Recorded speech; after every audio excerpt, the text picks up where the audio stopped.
అందరికీ నమస్కారం. కలియుగంలో దత్తాత్రేయ స్వామి మొట్టమొదటిసారిగా అవతారాన్ని తీసుకున్న పిఠాపురానికి మనం వచ్చాము.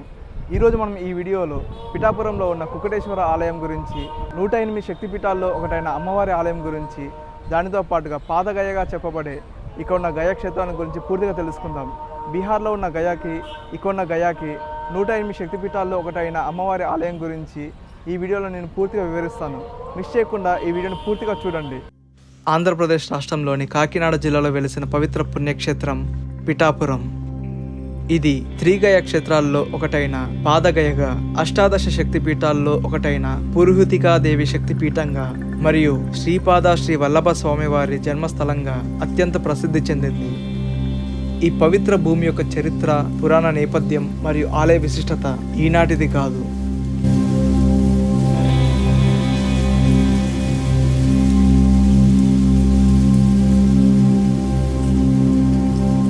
పిఠాపురం పూర్వం పీఠికాపురం, పురుహూతికాపురం అని పిలువబడేది.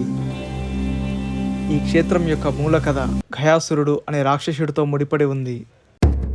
గయాసురుడు మహావిష్ణు భక్తుడు. కఠోర తపస్సు చేసి తనను చూసిన వారికి, తన శరీరాన్ని తాకిన వారికి కూడా మోక్షం లభించేటట్లు వరం పొందాడు. గయాసురుని శరీరాన్ని తాకిన వారు లేదా అతన్ని చూసిన వారు ఎన్ని పాపాలు చేసినా సరే తక్షణమే పాప విముక్తులై నేరుగా స్వర్గానికి వెళ్ళడం ప్రారంభించారు. దీని వలన యమలోకం నిర్జనమైపోయింది. సృష్టి ఘటన చక్రంలో మార్పులు వచ్చాయి. ధర్మం, కర్మ అనే వాటికి విలువ లేకుండా పోయింది. దేవతలు బ్రహ్మ, విష్ణు, మహేశ్వరులను ఈ విపత్తు నుంచి కాపాడమని ప్రార్థించారు. త్రిమూర్తులు బ్రాహ్మణ రూపంలో గయాసురుని వద్దకు వచ్చి, లోక కళ్యాణం కోసం మేము ఒక గొప్ప యాగాన్ని చేయదలిచాము. దానికి తగ్గ అత్యంత పవిత్రమైన స్థలం నీ శరీరం అని తెలిసింది. కాబట్టి నీ శరీరం మీద 7 రోజుల పాటు యజ్ఞం చేయాలని కోరుకుంటున్నాము అని అడిగారు. దానికి గయాసురుడు తన పవిత్రమైన శరీరాన్ని యాగానికి పీఠికగా సమర్పించడానికి అంగీకరించాడు. అయితే బ్రాహ్మణులు యజ్ఞం పూర్తయ్యే వరకు నీ శరీరం ఏమాత్రం కూడా కదలకుండా స్థిరంగా ఉండాలి. ఒకవేళ కదిలితే నీకు మరణం తప్పదు అని షరతు విధించారు. గయాసురుడు అందుకు అంగీకరించి బ్రహ్మ యాగం కోసం నేల మీద పడుకున్నాడు. గయాసురుడు భూమిపై పడుకోగా అతని తల బీహార్లోని గయ వద్ద, నాభి ఒడిస్సాలోని జాజ్పూర్ వద్ద మరియు పాదాలు పిఠాపురం వద్ద ఆనాయి. వాటినే ఇప్పుడు శిరోగయ, నాభిగయ, పాదగయ అని పిలుస్తున్నాము.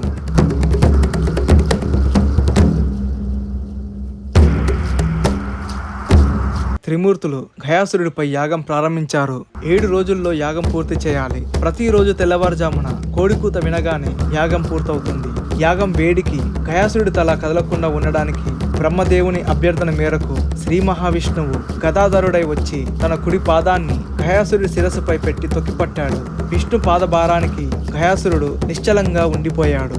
6 రోజులు గడిచిన తర్వాత 7వ రోజు తెల్లవారక ముందే దేవతల కోరిక మేరకు పరమేశ్వరుడు కుక్కుట రూపంలో, అంటే కోడి రూపంలో వచ్చి కొక్కరకో అని అకాల కూత కూశాడు. యాగం పూర్తయిందని భావించిన గయాసురుడు కదలబోయాడు. దానితో యాగం భగ్నమైంది.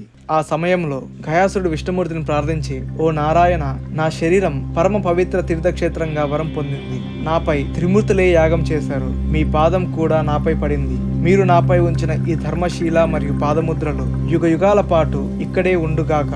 యాగం చేసిన ప్రదేశాలు నాకు గుర్తుగా గయా అనే పేరుతో ప్రసిద్ధి చెందుగాక. ఈ క్షేత్రాలలో నన్ను తలుచుకుంటూ ఎక్కడైనా సరే పితృదేవతలకు పిండ ప్రదానాలు, శ్రద్ధ కర్మలు చేసిన వారికి మరియు వారి వంశానికి ముక్తి లభించుగాక అని కోరుకున్నాడు. గయాసురుని త్యాగానికి మెచ్చిన త్రిమూర్తులు అతని కోరికను మన్నించి ఈ ప్రదేశాలు గయాక్షేత్రంగా ప్రసిద్ధి చెందుతుందని, ఇక్కడ పితృకర్మలు నిర్వహించిన వారి పితరులు తరిస్తారని వరాన్ని అనుగ్రహించి గయాసురునికి మోక్షాన్ని ప్రసాదించారు. అలా త్రిమూర్తులచే ప్రతిష్ఠించబడిన పిఠాపుర క్షేత్రం పాదగయ క్షేత్రంగా ప్రసిద్ధి చెందింది. ఇక్కడ గయాసురుని పాదాలు ఉన్న ప్రాంతంలోని కోనేరును పాదగయ సరోవరం అని పిలుస్తారు. కాశీలో పిండ ప్రదానం చేయలేని వారు ఇక్కడ పితృదేవతలకు పిండ ప్రదానం చేస్తే కాశీతో సమానమైన ఫలితం లభిస్తుంది. గయాసురుని పాదాలు ఉన్న పిఠాపురంలో శివుడు కోడి రూపంలో స్వయంభూ శ్రీ కుక్కటేశ్వర స్వామిగా లింగ రూపంలో వెలిశారు. శ్రీ కుక్కటేశ్వర స్వామి వారి ఆలయం శైవ శాక్తేయ సాంప్రదాయాల్లో అత్యంత ప్రాముఖ్యత కలిగినది. ఈ క్షేత్రానికి క్షేత్రపాలకునిగా కాలభైరవ స్వామి ఈ క్షేత్రాన్ని కాపాడుతూ ఉన్నారు. ఇక్కడ స్వామివారు స్వయంభుగా స్ఫటికలింగ రూపంలో కొలువై ఉన్నారు. ఈ లింగ పైభాగం కోడితల ఆకారంలో ఉంటుంది. ఆలయం ముందున్న ఏకశిల నంది చాలా పెద్దది మరియు అద్భుతమైన శిల్ప కళాఖండం. మహాశివుడు ఇక్కడ స్వయంభుగా కుక్కటేశ్వర స్వామిగా వెలవడంతో అమ్మవారు కూడా ఈ ఆలయం పక్కనే రాజరాజేశ్వరి దేవిగా వెలిసి భక్తుల్ని అనుగ్రహిస్తూ ఉన్నారు.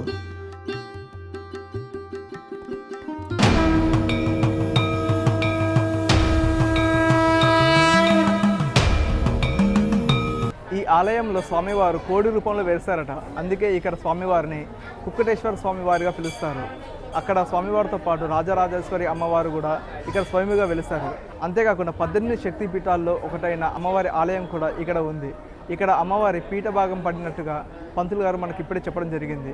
ఈ ఆలయ ప్రాంగణంలోనే అష్టాదశ శక్తి పీఠమైన పురుహూతికాదేవి ఆలయం ఉన్నది. శివుని సతీ అయిన సతీదేవి దక్ష యజ్ఞంలో ఆత్మాహుతి చేసుకున్నప్పుడు శివుడు ఆమె దేహాన్ని భుజాలపై మోస్తూ తాండవం చేయగా శ్రీ మహావిష్ణువు తన సుదర్శన చక్రంతో సతీదేవి దేహాన్ని ఖండించారు. ఆ దేహ భాగాలు పడిన ప్రదేశాలే శక్తి పీఠాలుగా వెలిశాయి. పిఠాపురం వద్ద సతీదేవి శరీరంలోని పీఠభాగం పడింది. అందుకే ఈ ప్రాంతానికి పీఠికాపురం అని పేరు వచ్చింది. కాలక్రమేణా ఇదే పేరు పిఠాపురంగా మారింది. పురుహూతి అంటే ఇంద్రుడు. ఇంద్రుడు గౌతమ మహర్షి శాపం నుండి విముక్తి పొందడానికి ఈ దేవుని పూజించాడని పురాణ కథ. అందువల్లనే ఇంద్రుడిచే పూజలు అందుకున్న ఈ అమ్మవారు పురుహూతి అమ్మవారిగా పిలువబడుతున్నారు. ఈ ఆలయ ప్రాంగణంలోనే శ్రీ మహావిష్ణువు మరియు గయాసురి యొక్క పాదాలు మనం చూడవచ్చు. ఇక్కడ పెద్దదిగా ఉన్నది గయాసుని యొక్క పాదాలు, ఇక చిన్నవి సాక్షాత్తు ఆ శ్రీ మహావిష్ణువు యొక్క దివ్య చరణాలు. కుక్కటేశ్వర స్వామి ఆలయానికి కుడివైపున దక్షిణామూర్తి మరియు శ్రీ మహాగణపతి దర్శనమిస్తారు. ఇక్కడ కనిపించే లింగానికి భక్తులు అభిషేక పూజలు నిర్వహిస్తూ వాళ్ళ యొక్క మొక్కును చెల్లించుకుంటారు. అంతేకాకుండా ఇక్కడ దత్తాత్రేయ స్వామివారు స్వయంగా వెలిశారు. ఇక్కడ మీకున్న కోరికలను మనసులో చెప్పుకొని స్వామివారి చుట్టూ 21 సార్లు ప్రదక్షిణ చేసి పంతులు గారికి ఇస్తే ఆ కోరిక అనేది మీకు నెరవేరుతుంది. ఆ తర్వాత వచ్చి స్వామివారికి అభిషేకం చేయాలనేసి ఇక్కడ పంతులు గారు మనకు చెప్పడం జరిగింది. పిఠాపురం యొక్క మరొక గొప్ప విశిష్టత ఇది శ్రీ దత్తాత్రేయ స్వామివారి మొదటి అవతారమైన శ్రీపాద శ్రీ వల్లభ స్వామివారి జన్మస్థలం. దత్తాత్రేయుడు బ్రహ్మ, విష్ణువు, మహేశ్వరుల అంశాల కలయిక. కుక్కటేశ్వర స్వామివారి ఆలయ ప్రాంగణం సమీపంలోనే శ్రీపాద శ్రీ వల్లభ స్వామివారి సంస్థానం ఉంది. ఇది అత్యంత పవిత్రమైన ప్రదేశం. శ్రీపాద శ్రీ వల్లభ స్వామివారు కలియుగంలో దత్తాత్రేయుని మొదటి అవతారం. గండికోట అప్పల లక్ష్మీ నరసింహరాజు శర్మ మరియు సుమతి మహారాణి వీరు దత్తాత్రేయ భక్తులు. ప్రతిరోజు అతిథికి భోజనం పెట్టకుండా ఒక్క మెతుకు కూడా తినేవారు కాదు. ఒకరోజు దత్తాత్రేయ స్వామి సాధువు రూపంలో భిక్షాటన చేస్తూ సుమతి ఇంటికి వచ్చారు. సాధువుని చూడగానే ఆ తేజస్సు దత్తాత్రేయ స్వామిదే అని గ్రహించి సంతోషంగా స్వామివారికి భిక్షను వేసింది. సాధువు సంతోషించి అనుగ్రహించగా తన నిజరూపాన్ని చూపమని, తనకు బిడ్డగా జన్మించమని ఆ తల్లి కోరుకున్నది. వారి భక్తికి మెచ్చిన దత్తాత్రేయుడు వారికి ప్రత్యక్షమై తాను వారి గర్భంలో జన్మిస్తానని వరమిచ్చాడు. అలా శ్రీపాద శ్రీ వల్లభ స్వామివారు 13వ శతాబ్దంలో గండికోట అప్పల లక్ష్మీ నరసింహరాజు శర్మ మరియు సుమతి మహారాణి దంపతులకు జన్మించి 16 సంవత్సరాల వరకు పిఠాపురంలోనే ఉన్నారు. 16 సంవత్సరాలు నిండగానే సన్యాస జీవితం స్వీకరించాలని నిశ్చయించుకున్నారు. 16వ ఏట తల్లిదండ్రులకు తమ అవతార రహస్యాన్ని వివరించి లోక కళ్యాణం కోసం తాను దేశాటన చేయవలసిందని తెలిపారు. పిఠాపురం విడిచిపెట్టిన శ్రీపాద శ్రీ వల్లభుల స్వామివారు పశ్చిమ దిశగా ప్రయాణించి అనేక పుణ్యక్షేత్రాలు దర్శిస్తూ జ్ఞానాన్ని బోధిస్తూ చివరకు కృష్ణానది తీరంలో ఉన్న కురువపురం, ప్రస్తుత తెలంగాణ కర్ణాటక సరిహద్దు ప్రాంతంలో ఉన్న ప్రదేశానికి చేరుకున్నారు. ఈ క్షేత్రం గురించి ఇంకెప్పుడైనా తెలియజేస్తాను. అలా శ్రీపాద శ్రీ వల్లభ స్వామివారు జన్మించిన పిఠాపురంలో స్వయంభుగా వెలిశారు. ఇక్కడ స్వామివారు 3 ముఖాలతో మనకు దర్శనమిస్తారు.